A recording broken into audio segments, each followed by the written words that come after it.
Madi was born at 36 weeks and 1 day. She was 4 pounds, 4 ounces, 17 inches long. And we had prepared for a NICU stay, but unbeknownst to us, she had other plans and was just gonna transition and rock it out. So after a few day hospital stay, we took home this tiny 4-pound baby. And throughout the pregnancy with her, it was just thought that maybe my placenta wasn't up to par. She didn't meet certain growth requirements from the 28-week scan to the 32-week scan, but nothing seemed alarming about that. As the months kind of rolled on, we noticed that certain milestones weren't being met, growth was very slow, and she just had some things that sort of led us to believe that maybe there was something deeper going on with her. At 8 months old, she got RSV, which is scary for any parent, but surprisingly, it was not a respiratory issue for her that was the problem. It was Bowel. So the virus caused her gut to completely shut down, which landed us in the hospital for a week-long stay to kind of get things moving, but it was never quite the same after that. And we saw a bunch of specialists. We started seeing a GI doctor to kind of help with growth and track that. The term failure to thrive was something that was thrown at us, even though at 8 months old she was 12 pounds, but like a healthy 12 pounds, she was just the size of like a 2 to 4 month old. So we started seeing the GI doctor, and he was really a godsend for us to kind of get the wheels moving on other things.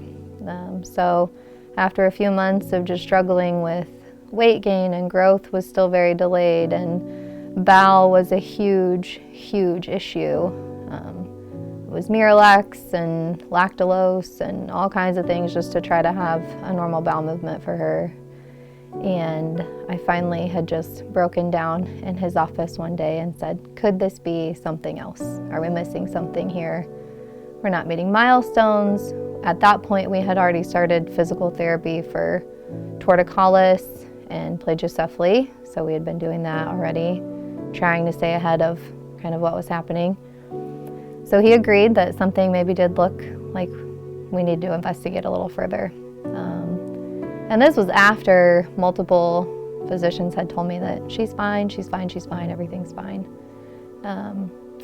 But at 14 months old, we were finally able to get a diagnosis, and she has a 7q35, 7q36.3 chromosome deletion. There's no name for that other than just the number on the chromosome chain that it affects.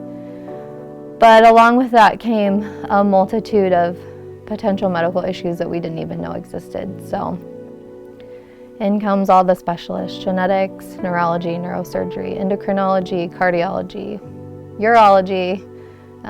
We've kind of seen them all. So we now know that the growth restriction during pregnancy was because of that, and a lot of the other things leading up to delayed milestones was also because of that. And while getting a diagnosis like that can be like a lot to swallow, I think I felt relief just to know there was an answer for what was happening, but also it came with some negatives too. That became her label.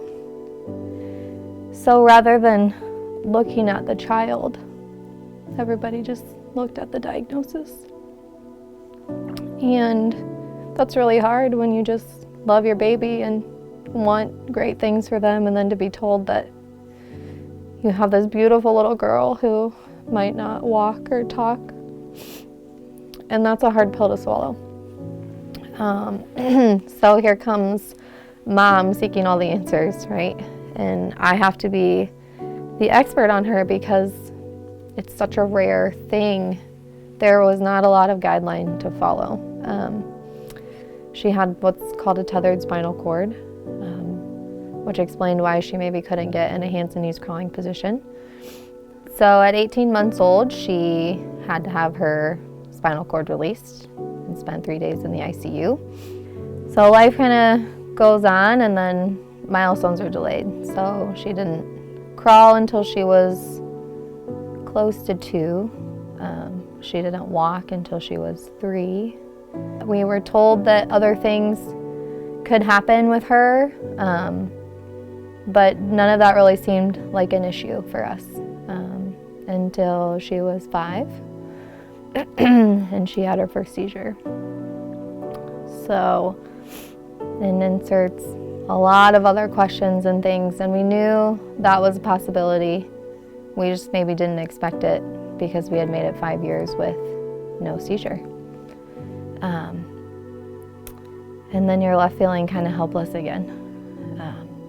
I had already been searching out kind of other things to maybe help her. I had multiple opinions, especially on her gut issues. I was told that, we needed to do daily enemas on her, which was a no for me. It's very traumatizing. And they just kept telling me that she has a neurogenic bowel. But knowing what I know about anatomy, I know that's not true because she didn't have a neurogenic bladder. So she had bladder control, but we couldn't facilitate a bowel movement successfully. And went and got a second opinion in Chicago, and they were wonderful and kind of helped us, but it still required a medication to get something to move. And so when you're faced with a difficult diagnosis and a child with limited communication, but you're putting medications in their body, it's hard to know how they feel or what they're experiencing when they can't let that out. So as the journey continued, and I just kept feeling this like, there's got to be something else. I've sort of followed my mom gut for her whole journey, and I happened to stumble across, a story of a child that was in a pretty serious accident and had come for chiropractic care to kind of help. So after following this clinic for well over a year and participating in some of the webinars and just asking questions during some of that, I just kind of put it on the back burner and thought, I don't know that that's for us. I'm just not sure. And because everything tells us that modern medicine should be able to fix you and should be the answer. And unfortunately, that's not always the case for everyone, and we're sort of led to believe that that's what it is this fix, but it's really just a Band-Aid. And I just was so tired of Band-Aiding everything. And I wanted her quality of life to be better, and here's this kid who was told we might not walk or talk, and she does both. So why can't we seek something else to help her do this thing they say she can't do? So I was kind of already on that path, and 11 months after her first seizure, she has the second one. And they just keep telling me it's related to this chromosome deletion, which I hate. I know that's like a diagnosis, but that's not her label and that's not who she is. And there's always something else, it seems like, to explain some of these things that have happened or that she's experiencing. And, the first line was Keppra. Let's put her on seizure medicine. She's had 2.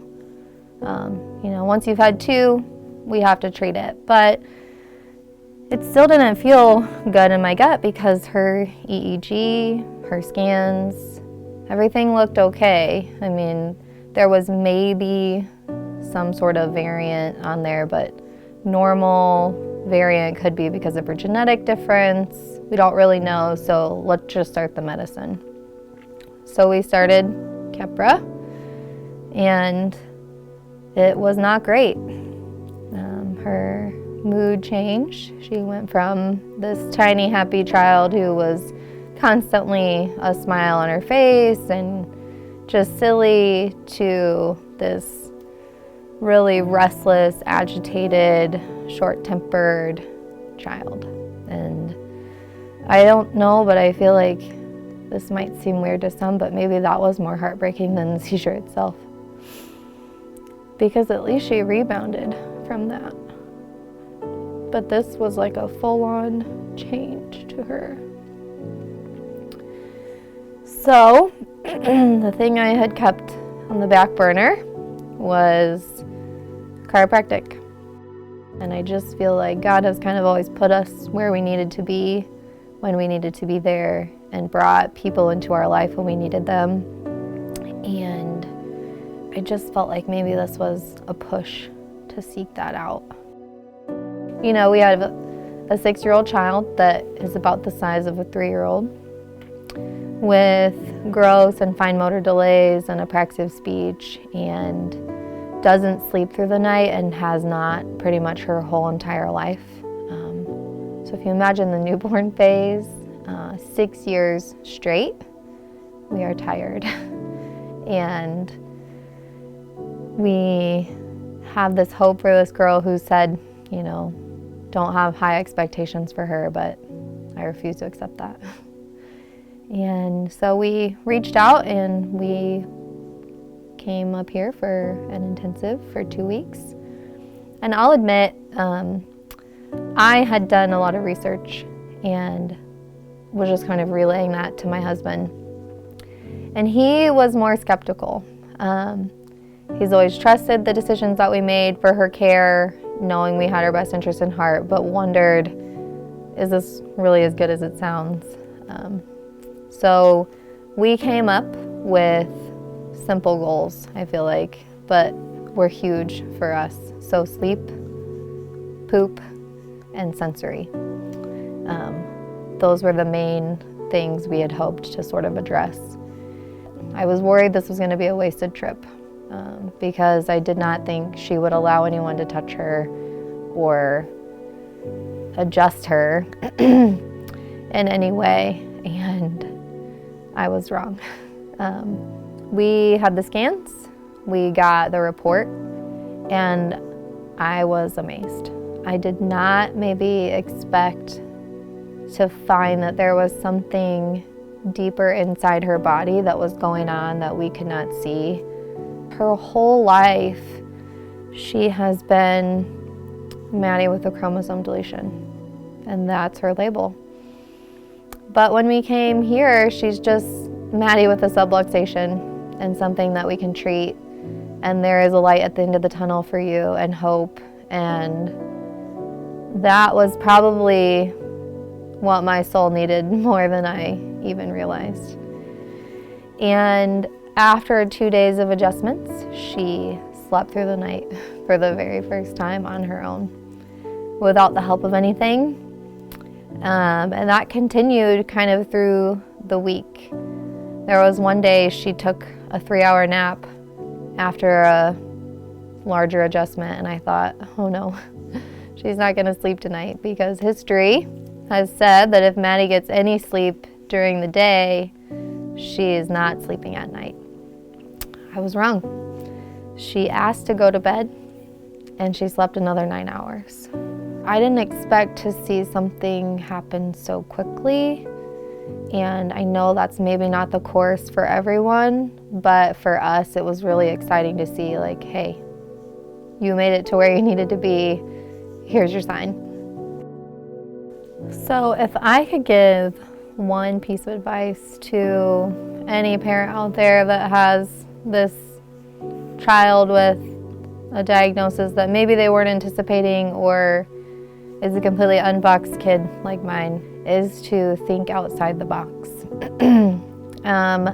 I have been a nurse for 13 years and work in the medical world, have experienced and seen a lot of things, and I will tell you, even with the medical training, my mom gut has probably led me farther down the road than any training I could have imagined. And who knew that would be the thing that led us to maybe what's the answer for Madi to have a better quality of life and to just be able to enjoy things more. And while her long-term goals are maybe not the same as every other child, they still matter, and they're still big goals, and they're 100% achievable.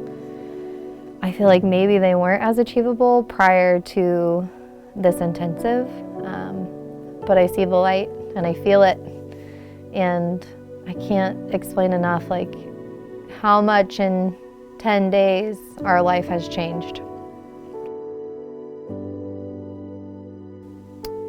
My name is Courtney Reynolds, and we will make it through the storm.